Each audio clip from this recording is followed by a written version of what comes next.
Angkor Wat was an engineering masterpiece.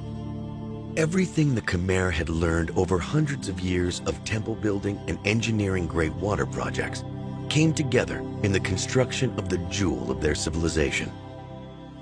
Most striking of all was the scale of the construction.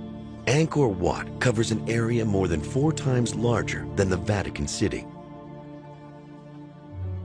And this created huge challenges for Suryavarman's engineers.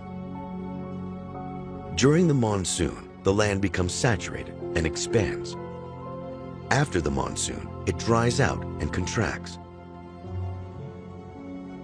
Laterite was a core building material of all Khmer temples, stretching right back to the Rongchen Temple in the Kulan Hills. Now it was being used to help solve the Khmer's greatest engineering challenge. How do you build high with such heavy material as this sandstone? Well, look behind the facade, and what do you see? You see that it's filled with this very lightweight, porous material called laterite. It's a kind of ancient breeze block. But Richard Engelhardt thinks that the use of laterite was only part of the solution.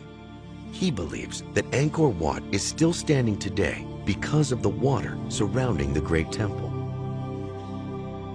In the ideal Khmer structure, you cannot separate the building from the moat.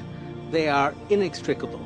They are symbiotic, and you cannot have one without the other, both in the terms of the design and the conception of what we are building and the civil engineering features of it. The construction of the moat surrounding Angkor Wat was a huge operation.